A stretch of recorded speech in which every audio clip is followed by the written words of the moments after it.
Welcome back, everybody, to another amazing episode of Fix Your BS, where BS stands for belief systems. And we talk about the 5 major pillars of life: relationships, business, health, finances, and beliefs, or faith, if you want to call it faith. And I always bring amazing guests on who've done amazing things. And we search the internet to find people who get those aha moments that they can help you overcome obstacles in your life, because literally there's only 2 things stopping you from whatever life you desire. That is new information and new habits. So we try to bring you the new information from people who have already been there, done that they develop new habits. So then you can just emulate what they did and you don't have to reinvent the wheel. And today I have an amazing professional, Rebecca Stewart. Woo! Yeah, Rebecca, right? And we'll get into why I said professional in a little bit. But over the past 17 years, Rebecca Stewart, the owner and founder of VIP Nannies Incorporated, has grown into the go-to woman in Los Angeles for high net worth families and celebrities who are in search of nannies and household staff. Rebecca's clients include Oscar-winning actors, multiple 90s pop stars, and a handful on the list of Forbes top 50. They completely rely on her to find their family the perfect candidate who will support the happy and healthy growth of their household. So I am honored to have Miss Rebecca Stewart today on the Fix Your BS podcast. Thank you. I'm honored to be here. Well, thank you very much. I know you're going to provide so much value for people. And it's such an interesting story because you talk about at 24 years old, you were fired from your full-time nanny job. And you're like, you know what? I'm going to do this on my own. That is such a scary thing. And I know you were young and people know my story. I was about the same age where I said, I can't fail. So tell me a little bit about that experience of transitioning from employee to owning a business, owning a job. Yeah. I think at a young age, I always wanted to own a business. I used to like come up with ideas and years later, at a young age, like I'm talking 10, 11, 12, 13. And at a young age, a few years later, that idea actually would come to fruition by someone else. And my family would be like, you remember when you talked about that? You remember when you had that idea? And I'm like, yeah, but you're 12. Like no one's going to build a business off a 12-year-old, you know? But I was fired from a job and I just had a bad experience, but I thought I could do this. Like, what does it take in Los Angeles 17 years ago to start a nanny agency? And so I started doing my research. I looked at other companies, what they were doing, what they weren't doing. And then I just called my hometown. I'm from a small town. I called a hometown bank that I was from, and I'm living in LA at the time. And I said, I need a business loan. Like I didn't have money. I don't even know if I had a savings. I don't even remember so long ago, but I needed money for marketing. Like that's what you have to do when you start business. You have to put yourself out there and market. And how are they going to find out about you? So I always say I vomited a website, right? I don't even know how much I paid for it, but it was like 4 pages of just like text, I think. And started marketing and started advertising. And the banker was like, I mean, it sounds like you know what you're talking about. And a few days later, they're like, yeah, we can get you the loan. And we started. Do you remember how much that original loan was? Yes, it was $10,000. $10,000. Awesome. The cool thing is, though, I love what you said in your bio, which was rather than letting this defeat you, you decided to turn a sour situation into something sweet. So talk to me about that. Is that something that's just who you are, or is it something you were like, you know what? And that was a turning point? Was that an aha moment? Like where were you at on that? That's such a good question. I think that's what I do. I think that's who I am. I think I get dealt whatever the cards are and I turn them into something great. I think that comes from a young age. When I was 16, no, oh my gosh, I was 15, almost 16. My dad was paralyzed in a mountain biking accident. Wow. And we were on a family vacation. He was coming to meet up with us, and he was a Ironman triathlete. He had just done Ironman like a few weeks prior, and he swerved and fell down a 20-foot embankment, and he was paralyzed instantly. And I think from the way he handled that situation, it's been like 25 years. Like my dad's still alive. Like that's not normal. He's a quadriplegic. the life expectancy of a quadriplegic is not as long as my dad has lived. But I think the way he handled it trickled into how our family handled it. And part of the BS, if you would say, belief system is that he never really asked why. And it was like, this is the cards we're dealt with. Like, what are we going to do with it? How are we going to make the most and the best out of the situation? My dad remarried. He's been married for 25 years, 25 years. Amazing marriage. Me and my sisters needed to see an amazing marriage. We've been so blessed. It's so amazing. Like, I mean, he doesn't have his physical body, but he's totally mentally with it. And like every day is a gift. And I think learning that at such a young age, like tomorrow's never promised. Like life today, tomorrow, we could step outside and you don't know what's going to, I could end this podcast. We don't know what's going to happen, Yeah. So it's sort of like living each day at the fullest and making the best of what you can with the situation. That is so cool that you said that. But so many people I know have a hard time doing that. Like they focus on the things they can't control. Yeah. And they focus on the negative aspect. Like you said, the why me, what did I do to deserve this, that sort of thing. Is there anything that you do or have done that allowed you to go, you know what's good about this? How can I just use this as a focus on the things that I can control and focus on my mindset, and my dad's focusing on his mindset, or, like what do you have any strategies in that? Is that something that you're like, can you remember anything where you made a decision, or it was just the way you always were? It's so funny. I have this, like, it's like called a blessing and a curse. I don't remember a lot of negative. And I don't remember a lot until like someone reminds me. So actually very recently, my friend from high school, when this all happened, she reminded me, she said, do you remember you used to like read me Bible scriptures before we'd go to bed? And I'm like I needed a minute. And I was like, wait, I do. And then I remember having this visual of like falling asleep with my Bible in my bed. You know what I mean?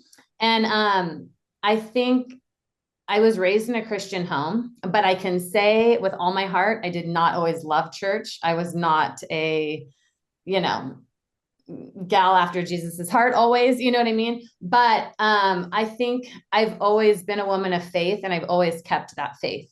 And so for me, my morning ritual, I get up, my family knows this. Even when I travel, I have a journal. I call it my prayer journal. And I wake up and I like maybe make a coffee and I write in my journal. I'll say my prayers. I will just have a minute to myself, because once my son gets up, once life starts happening, once the phone starts ringing, like you go through the day, the rat race, the wheel, and you have to, if that's all I get is the morning time, is the morning time. Some people like at night, maybe they watch TV or they wind down, however they wind down, but for me, I've always done that. And it's kept me grounded. That's awesome though. I mean, you've got to have, I totally believe you have to have faith in something, faith in the future, faith in yourself, faith in God, faith in the universe, faith in something that things are working out in your favor in some way, shape, or form. Even when things are like, well, why in the world this can't be good, where you're like, maybe it is. And there's actually a really good story that I love. And I really don't think I've ever said it on the podcast before. This will be a podcast first, but it's a really quick story. But basically, there's a farmer and his son, and the farmer and his son were working with some horses, and one of the horses runs away, and the whole village says, "Oh, that's terrible." And the farmer says, maybe. And then the horse next day comes back, and it's got 3 wild horses with it. And the whole town goes, "Oh, that's amazing." And he goes, "Yeah, well, maybe." And then the son is breaking in the horse, and the horse knocks him off, and the son breaks his ankle. And the whole town, that day is, "Oh, that's terrible." And farmer said, "Maybe." And then the next day, the army comes and says, "We're drafting any able-bodied male to come join the army." And they passed over the son because he had broken his ankle. And they said, "Oh, that's fantastic." And he says, "Maybe." Point is that you really never know if it's positive or negative, because you can't see into the future. The only thing you can control is your perspective and your belief about what it is. And like you said, your dad, what a great example. Mhm. It is, it's like he was like, well, I can't change that, but I can change this. So let's focus on the things I can change. Um, I really hope everybody listens to that because it is something that is so important to develop as a habit in your life. The habit of what is good about this and how can I use it as a positive? And is that something you repeat to yourself or think about on a regular basis? It's just an No. act. It's just who you are now, isn't it? It's just who you are. I think it's just who I am. I think it's, there's part of a blessing and a curse. So I feel like I can see a lot of positive about someone that maybe they don't even see about themselves. Like, oh my gosh, you have so much potential. Or oh my gosh, you could be so great at this. Or if you just like tweaked this. And I'm not someone to tell someone what to do because I'm not perfect. You know what I'm saying? But like, I think but I see someone's potential and I see their future sometimes rather than like right now, what's going on right now, you know? Oh yeah, Uh, absolutely. yeah, but I think it's a blessing and a curse, right? Because of with what I do staffing, right? So people are telling me like, this is what I need. This is my dream, my wish, my this. And I'm like, oh my gosh, like I know these 5 people that could just seem like they would be great for you, you know? So it's sort of matchmaking what I do. And so I think somehow like it all just works and blends itself together, you know? Yeah, absolutely. Well, there's a lot of different personality traits that people have and that sort of thing, but um, it's something though that if you're not as let's say I don't want to say deficient, but if you're just not as likely to do that in your life, it's just something you can focus on, develop as a habit, and then it just becomes who you are. Like you said, it's like when I asked that question, I saw your head kind of tilt. Like, well, no, I don't think about it. It's just who I am, and that's a really great way. If you develop something as a habit enough times and you think about it enough, it becomes who you are, and it Yeah. just becomes your habit. And And it's like cool that life you developed happens, it. life sucks. Like sucky things happen. Let's be real. Yeah, I'm not sitting here like on a cloud, but like, it's like, okay, you cry or you are sad about it or you get mad about it, whatever it is, like, and then what can we move on, because it's like every day is a new day yeah, or every moment's a new moment, like I sometimes you wake up like this, if you like you were saying earlier, people take some things for granted, right? Like you wake up, we woke up, we like got out of bed by our own self. Like we didn't need a nurse, we didn't need someone to help us, we didn't need someone to feed us, we didn't need someone to do all these things for us. Like we could do that. Like that's a blessing right there, right? Like sometimes we're, oh, I need money, I need a job, I need this. Okay, well, what can we do to do what steps could we take to make that happen? yeah. Uh, And you're so right. You're so right. So right. I just love what you're saying. I'm into. I'm just excited about it.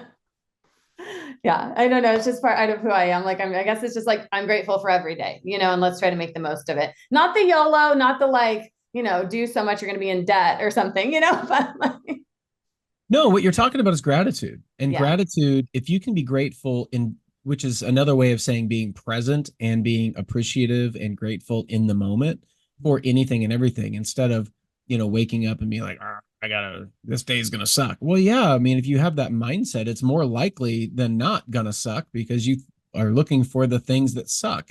But Mhm. if you look at the blessings and the grateful things that you have in your life, the things you can be grateful for, even something like that, like your experiences, well, I mean, I can move. I can get up and just move without assistance. And I think that's such a great thing that you had such a traumatic event. A lot of people would call that a traumatic event, a Oh life yeah, very altering traumatic. event. Yes.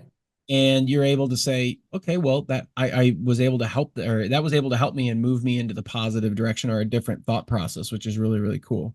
Mhm. Now I'm going to switch the topic for a second because I want to talk a second about business Okay. because you were 24 and you went into business. You said, I got this business loan. I'm just going to go for it. Now, that's terrifying for most people.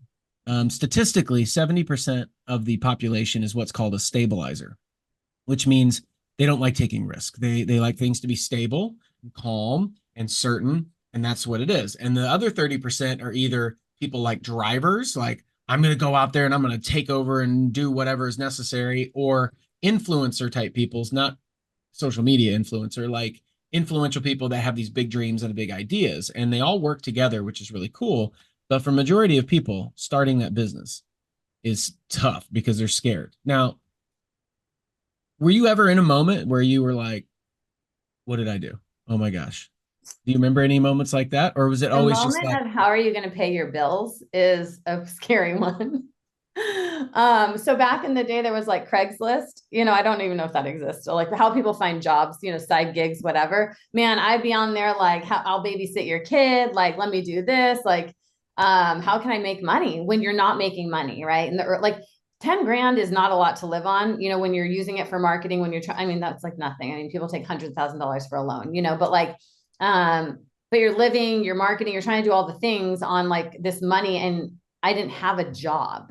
And so it was finding those little jobs to make the ends meet, and then someone told me early on, I was at a conference and they told me, give yourself, and it was the first year of business, give yourself 3 to 5 years and you'll understand, you'll see how you'll have an aha moment. And I remember sitting there and I literally said, could that third year get here? Like, I remember like, cause like this first year was hard, and I had an aha moment between 3 and 5. It wasn't 5, it wasn't 3. I was sitting in my office and I was like, this is what she's talking about. And I don't remember what it was. I kind of think it might've been a celebrity client. I'm not sure, but like, I just remember being like, this is what she's talking about. And I've also heard, and I'm sure you've heard this, like usually businesses fail within the first like 3 years. Like if you can make it past that, I think it's the 5th, like, you kind of are on track. I also in life, and this is true for business, there's always going to be hiccups and bumps, right? But I really believe when things are meant to be, it's like a snowball, right? It goes, you might, but it goes. If you're like fighting and a battle and I climb in, it's just too hard. I don't know. I just feel like maybe take a step back and go like, this is maybe not the direction, the path, like whatever. And I feel like from the beginning, everything just kind of snowballed, I mentioned being from a small town. Someone I went to high school with was like, oh, I started this nanny agency. Okay, it didn't last, God bless her. And I love her. She knows who she is. She might watch this, but we don't need that in a small town when you have the local high school girl and the college you trust your neighbor type thing. You know what I mean? But she helped me. She like sat down and I would have never known what to do. But that was all because of like maybe social media back then, out if Facebook was even around, but it like kind of just snowballed and it helped like catapult me into like where I should go. Without her, I don't even know where.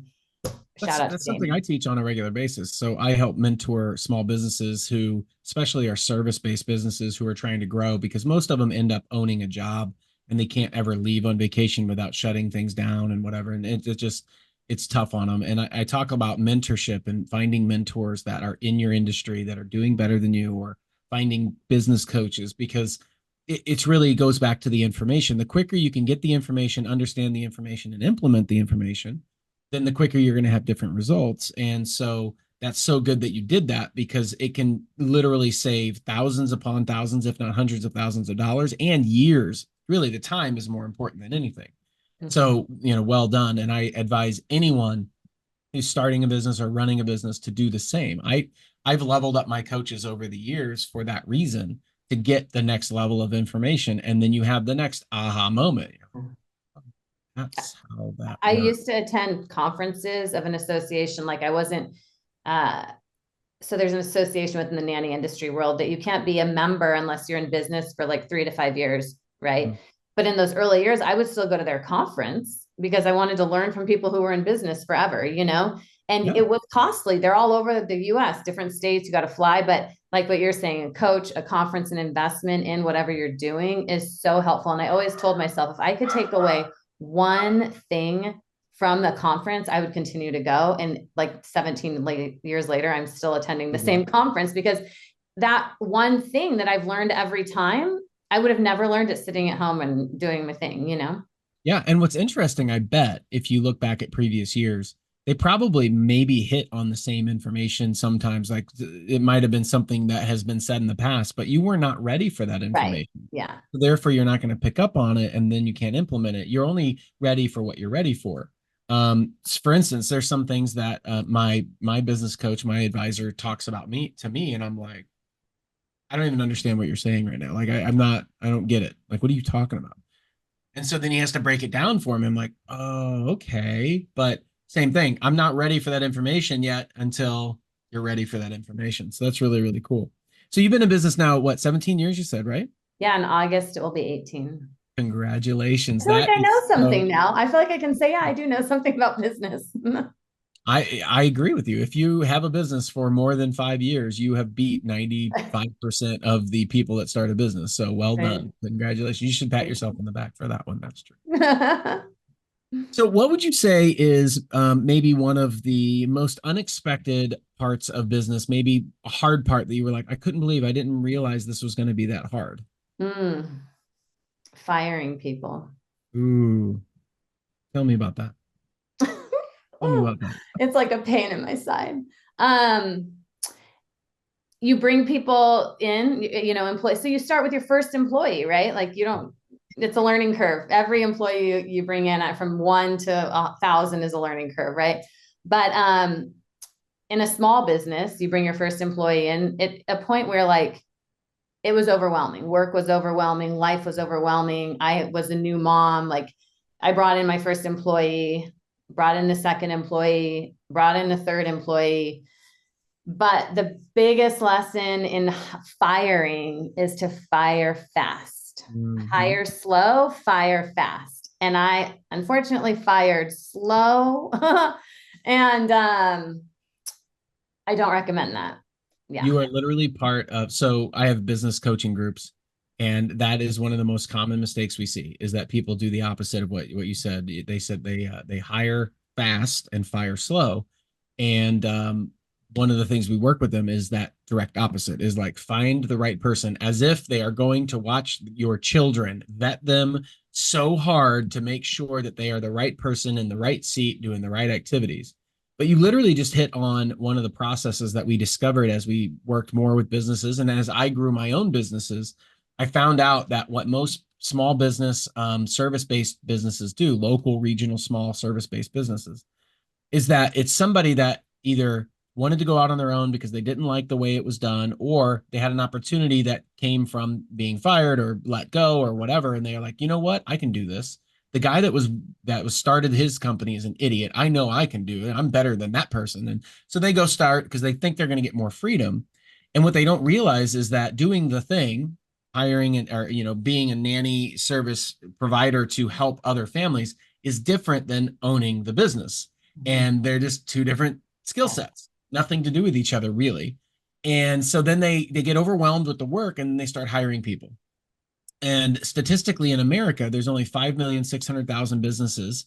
I'm sorry, there's 5,600,000 businesses that have between 2 and 12 employees. Oh, wow. And there are 21 million and a half, 21.5 million that have less than two. And there's only 600,000 that have more than 12.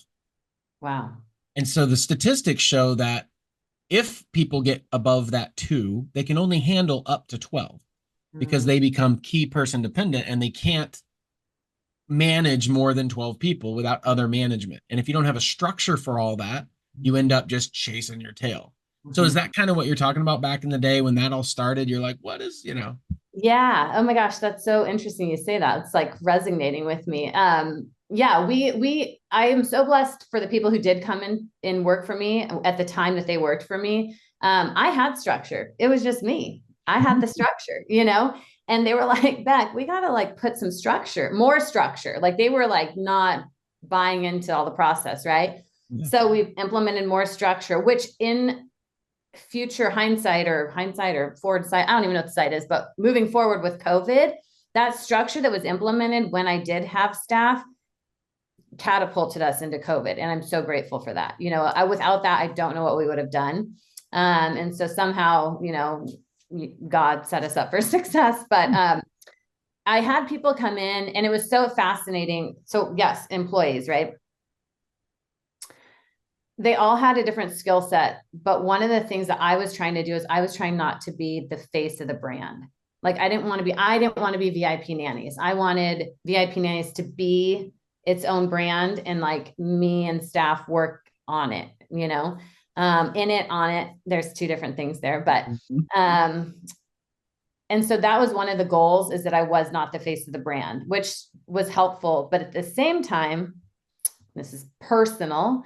Mm. I was going through a divorce, and leading up to a divorce is never a beautiful thing, right? So in hindsight, I was mentally kind of half in and half out. And being half out was not a positive thing for my team. I'm grateful for the girls who held it down, but it's embarrassing when to walk into work and you've been shedding tears, trying to hold yourself together. And then you have to like be the head of this whole team. They're looking to you, you're the boss, and boss Right. is crying, or boss is having a moment, or boss has to call an attorney, or like whatever it is. And so I think I wasn't there, and my lack of leadership and my lack of knowing what was going on internally really started to dissipate within my office. Mm. So ironically, everything kind of fizzled. Whether people went out and took extra jobs, I had to fire someone. And then I was back to just me and one employee.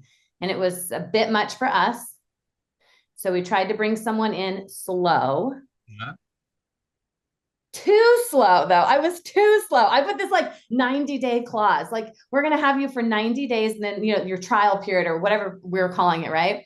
In that 90 days, the girl who had been with me for like 3 years thought we were hiring her. So she went looking for a new job, because she was like, I don't like this new person. And if she's going to be the person that I'm always working with, like, but she didn't tell me that. Like, she just thought it was. And so that was a don't hire too slow. Like, I don't know, the 30-day rule, the 90-day rule, it was way too long for all of us. One of the things I learned from a mentor of mine was to implement one-on-ones and PPFs. And there's multiple mentors that have said the one-on-ones, but basically one-on-ones and PPFs are talking about the personal, professional, financial goals of the individual, and having one-on-ones like, okay, where are you at on this? What are you dealing with in the business? How can I provide you resources to help improve your, productivity, to where it's not as hard on you in business in general? And having those conversations, is that something you ever implemented, or is that something that is just like, oh man, light bulb, maybe that would have been good, or is that something that you've never heard of? I never heard of PPF. I think I would do check-ins to see how people are doing, or like we would do an annual review or whatnot. But when I had those employees, like I said, I think I was like 50% present. Yeah. So as long as we were moving and growing, like I thought we were doing good. You know what I mean? Which I didn't realize. I mean, I could be honest. I had, my son was a toddler, and I got pneumonia. Ooh. And so I was out. Like, if the business crumbled, it crumbled. I was literally just trying to stay alive. You know what I mean? And so about the time, I was still trying to like keep tabs on things, but like I was physically falling apart, And so when I came back, it was like I needed to make a shift. And that's when like some firing had to happen. And I had a well-known celebrity client tell me, if you keep this person in your office, you will lose business. And I was like, like, what? The last thing you want to tell someone who's been on their deathbed for a few weeks, Yeah. So some shifts, that was a game-changing shift. So Yeah. It's good though that you understand, and like you said, it's still a journey. It's like a learning, and then you shift and you improve, and then you learn from it and you shift.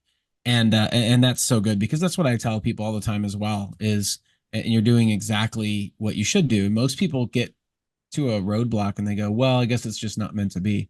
I don't mm-hmm. believe that, man. I believe like, okay, well, you just got to figure out what the deal is.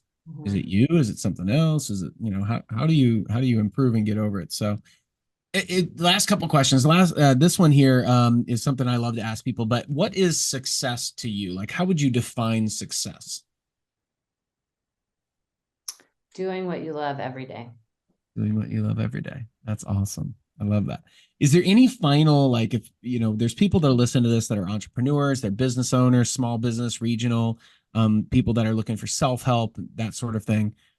But is there anything that you would want to give them as just like a piece of advice that you wish you could just give everybody? Is there anything that you can give them as a final word? Yeah, just what you said. Like, do what you love every day. So I use my mom as an example. She was a career, like I call her a career waitress. She's a waitress all my life. She used to go on talk radio talking about how to treat wait staff, how to tip. People would call in and ask questions. Like she loved being a waitress. Like, did it make a ton of money? No. But was she happy with her life? Yes, you know? And so I feel like I never knew I'd own a nanny agency, you know, but I love people. I love matchmaking. I love meeting people. And so when I meet people, whatever it is, like, do you love doing a podcast? Do you love talking about BS? You know, like what I love saying that because I love how you use the belief system with the BS. I think it's so great. But doing what you love every day, and it won't feel like hardcore work. You know, for me, I love meeting people. I love talking to people. I love problem solving. And so that's all incorporated into what I do, you know. I don't know, if you love whatever it is you love, figure out how to make that your job into every day. Awesome. And great advice too. I appreciate that. Well, everybody, this has been another episode of Fix Your BS with today's guest, Rebecca Stewart, Miss Rebecca Stewart, but her friends call her Becky. So we'll call her Becky from now on. She's a friend of ours. Yes. Check out some amazing stuff that she has on her Instagram. That's MS Rebecca Stewart. And you can click the link below. We'll have it in the notes. You can also visit the VIP Nannies LA as well. VIP Nannies LA. We'll have that link as well. Rebecca, I really appreciate it. Thank you for being here. You've provided some great value, some insight for people, as well as a really compelling journey that you've been on. And I hope that you continue to grow and implement new things. But I love your energy and I love your passion and your excitement about no matter what happens. It's just, we're going to move, we're going to work through it. And you just have such positivity with that. So I really appreciate you for that. Thank you so much. Thank you for having me too. Absolutely. As you know, everybody, thanks for listening. And we will bring you another episode which talks about relationships, business, health, finances, and belief. Click the share and share this with friends of yours. That's how we can reach more people. We do this to help you help others as well. Thanks for watching. We'll be back again with another episode as soon as humanly possible. And until next time, I'm Dr. Greg Persley, also known as Dr. G with Fix Your BS, also known as Belief Systems.